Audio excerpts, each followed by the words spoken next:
This is Colin Edwards. Santa Rita Prison is not a fortress-like structure. There are no high stone walls around it. It's more like a prisoner of war camp, the type you have undoubtedly seen in films like The Iron Horse and Stalag 11, or is it Stalag 15? Anyway, there it is, the acres of long, low wooden huts, barrack-style, spread over the landscape for, it seems, a mile alongside a desolate stretch of freeway, and stretching back about a quarter-mile into the countryside. And as you drive by, you see the wooden watchtowers at intervals between the nearest line of huts and the barbed wire fence. I haven't seen anyone manning these towers at the times I have driven by, but they reinforce the prisoner of war camp feeling of the place, and mental pictures of Nazi soldiers with machine guns and searchlights ready to gun down prisoners running for the wire come automatically to one. This is over-dramatizing the atmosphere of the place, of course, but I've gathered that what goes on inside sometimes bears parallels with prisoner of war camps, or perhaps one should say camps for political prisoners in totalitarian states, for prisoners of war do have certain rights guaranteed them under the Geneva Conventions that are not granted to political prisoners.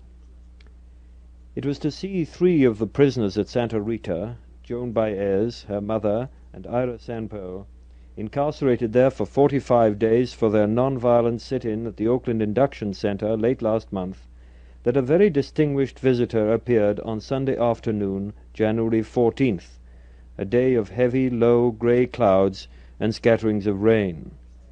Despite this rain, a large crowd of sympathizers, a couple of hundred I'd say, had assembled about 50 yards down the narrow approach road from the entrance gate to greet Dr. Martin Luther King and demonstrate their support for Miss Baez and her fellow prisoners. After spending over an hour inside, Dr. King spoke to the vigilers outside.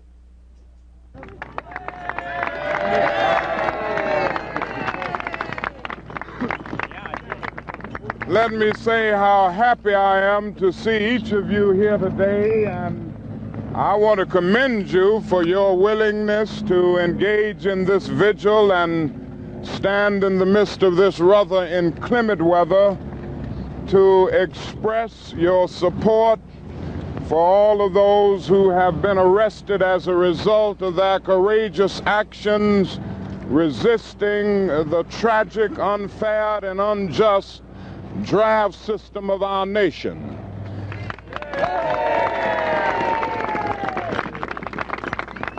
I've just had the opportunity of visiting my very dear friend, Joan Baez, her mother, and our dear friend, Ira Sanpo.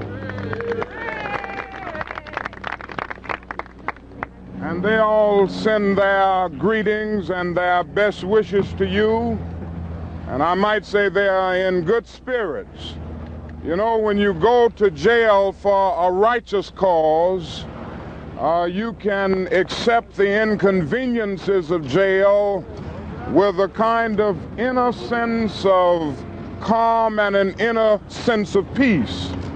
And this is the way they are accepting that experience. Amen. They have supported us in a very real way in our struggle for civil rights, our struggle for freedom and human dignity all across the South.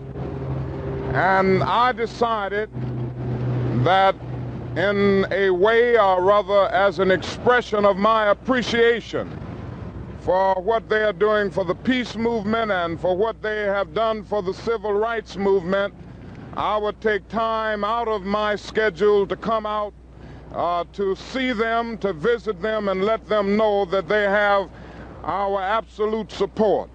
And I might say that I see these 2 struggles as one struggle. There can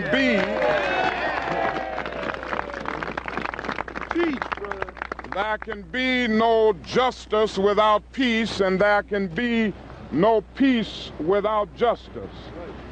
People ask me from time to time, aren't you getting out of your field? Aren't you supposed to be working in civil rights? And they go on to say the 2 issues are not to be mixed. And my only answer is that I have been working too long and too hard now against segregated public accommodations to end up at this stage of my life segregating my moral concern.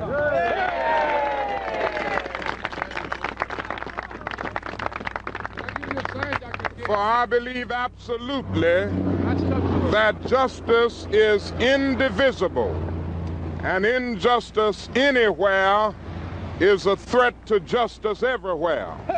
And I want to make it very clear that I'm going to continue with all of my might, with all of my energy, and with all of my action to oppose that abominable, evil, unjust war in Vietnam.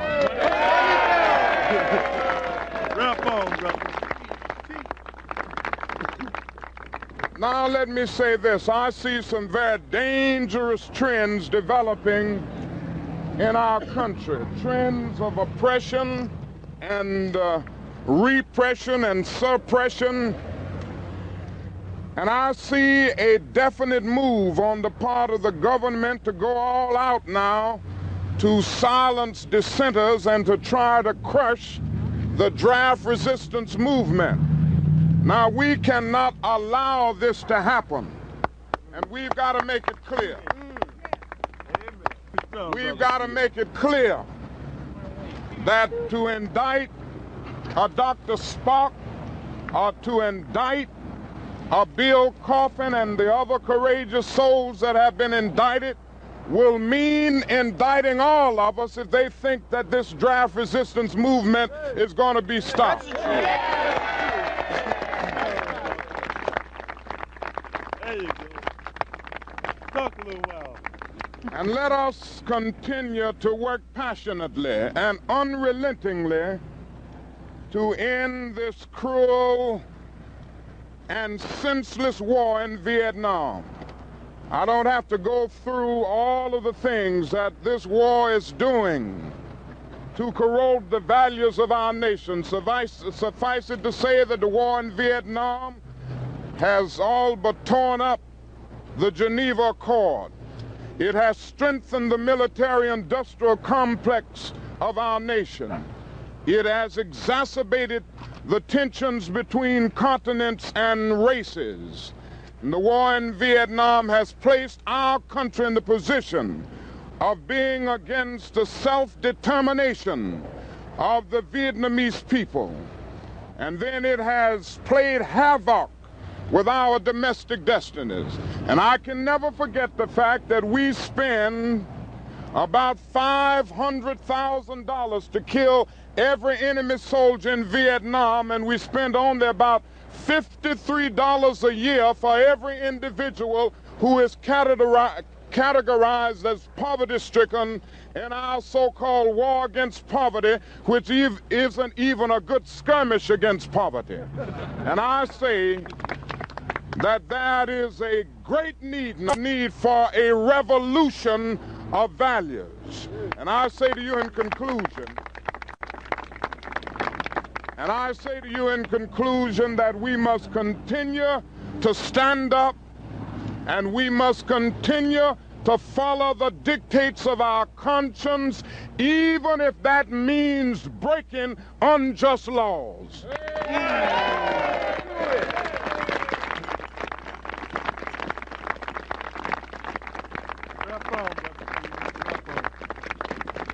Henry David Thoreau said in his essay on civil disobedience that non-cooperation with evil is as much a moral obligation as is cooperation with good.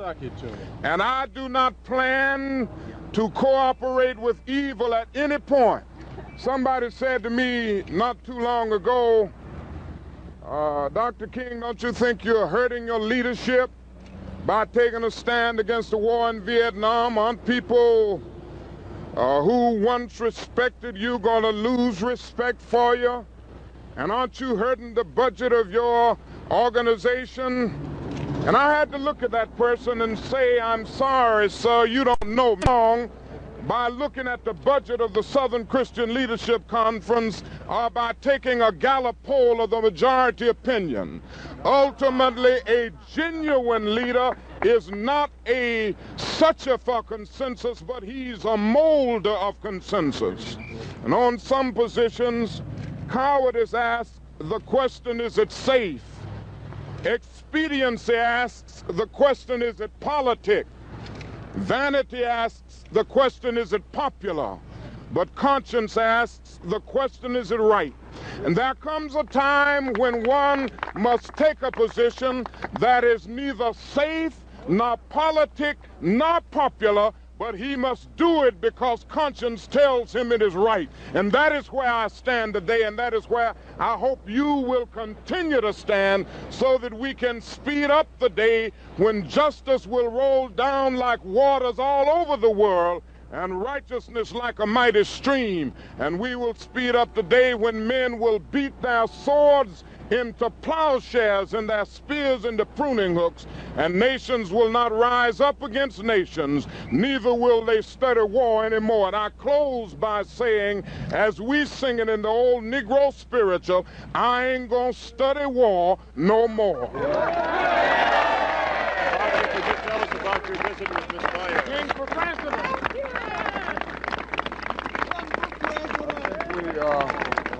Yeah, they want to ask the question. Where you want to do it?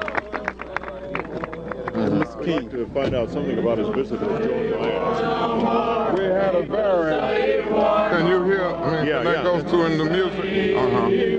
We had a very fruitful visit with Miss Baez. The visit was mainly to express our support to her for her courage, for her willingness to stand up and face suffering and sacrifice in order to make it clear that the position of our administration is totally wrong in Vietnam, and in order to make it clear that war should cease and people of goodwill must work to bring about an end to war everywhere. Do you anticipate any attempt to get her out before her time is served? No, they don't know about that.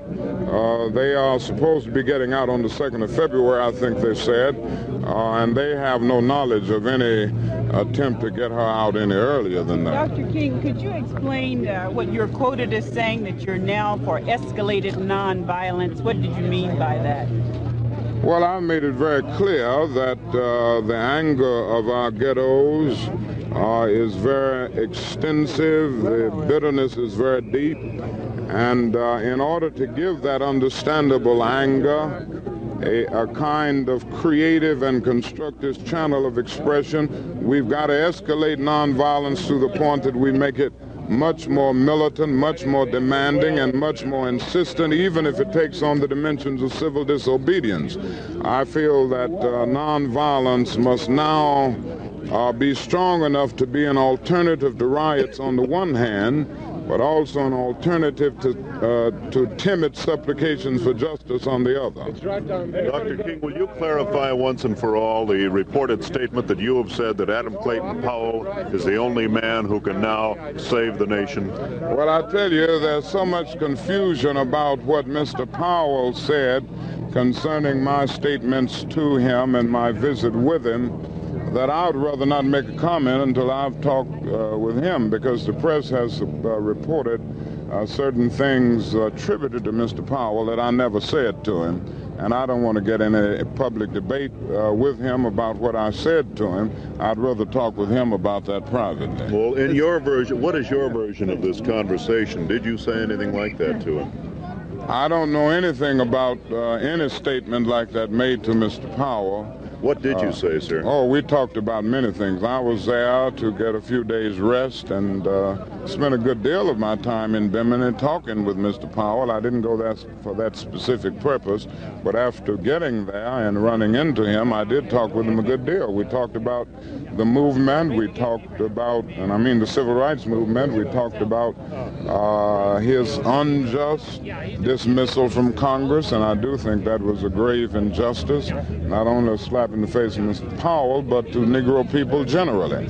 But some of the other things that he stated, at least as I have seen them in the press, are things that I never said, and I don't want to say anything about it until I've talked with him, because it could have been misquoted. Did you invite him to speak in Atlanta?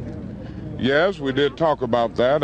When he told me he was coming to California, I mentioned to him that it would be a good thing for him to stop and preach in my pulpit in Atlanta, but we didn't get a chance to get back to that, so that it didn't work out. Your sins, that was the reason for coming to Bimini, that you had pressed nonviolence past the breaking point, and you had alienated the masses, the black masses. Well, there again, I wouldn't want to get in a debate about this. I did not go to Bimini to confess any sins. I went to get some much-needed rest that the doctor demanded that I get, and I just ran into him in the process. I am more committed to nonviolence than I have ever been in my life, because I think it's the only answer to this very difficult problem. I have seen statements where Ms. Powell said I was ready to discard nonviolence, and I don't know where in the world he could have gotten that impression. As far as alienating the masses of Negro people, I think we would have to look at what is happening and face the fact that polls reveal, both the Harris poll and a recent poll by Fortune magazine, that from 88 to 90% of the Negro people of America feel that my approach to the problem is the best answer. Fortune just came out last week, where 88% of the people felt that my approach was the best approach in dealing with the problem, and 92 said they trusted my leadership more than anybody else. So I think that would be the answer, rather than saying that I've alienated the masses of people. Dr. King. I'm going right back to Atlanta, Georgia. What do you plan on doing back there? I'll be there in a 2-day workshop with my staff and give them their marching orders, so to speak, to go into 15 communities where we will be mobilizing people by the thousands for a massive mobilization in Washington on the question of jobs and income, and we plan to begin in April. But we will be meeting for 2 days, tomorrow and Tuesday, going through our whole program and techniques of organization and action so that they can move into these communities and get to work. Hey, Dr. King, like violence, sir, with hundreds of thousands of people involved. Well, we're going to start out with a core group of 3,000, and we're going to spend at least 2 months carrying them through the discipline of nonviolence. We feel that if you can get the initial group committed to tactical nonviolence, at least, nonviolence can be as contagious as violence. The main thing is to get your core group committed, and this is why we're going to spend at least 2 months training them in the discipline of nonviolence. How long will you stay in Washington, D.C., sir? Well, we're going to stay until something is done about these conditions, these intolerable conditions. We're going to have certain specific demands, which we're working on now, and we're going to stay in Washington until we get an answer that we consider a meaningful, good faith, forthright answer to deal with these problems. Do you think there'll be violence in Chicago this summer during the Democratic convention there? I can't say.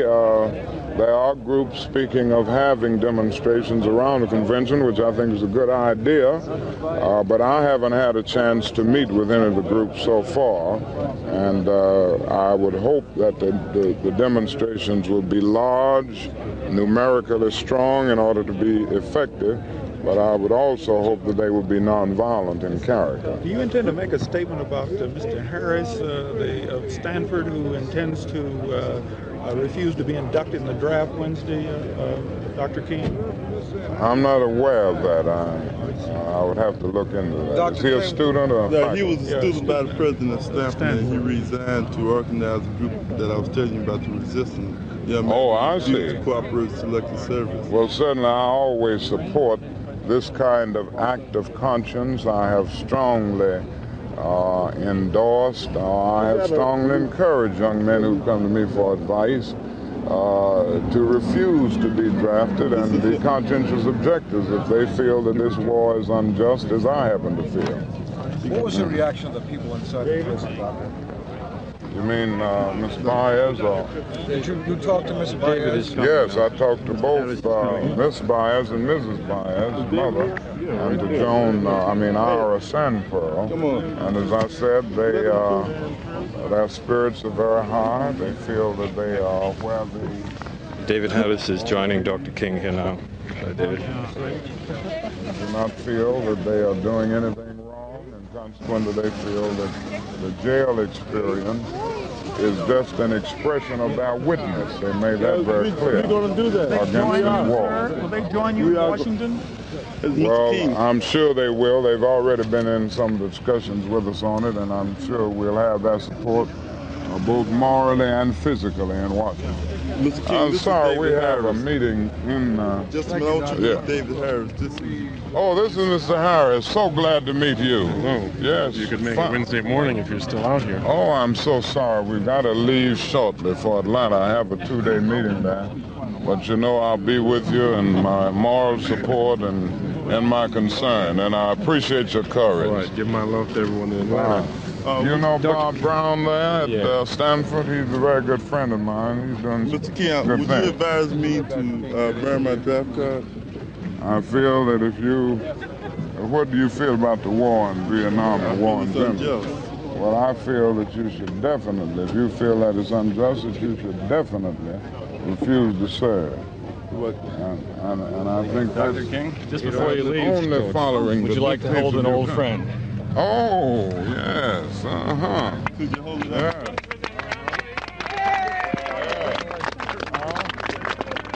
Yeah. I didn't know it was here. You got it. Thank you. Glad to see you. If there's a groundswell,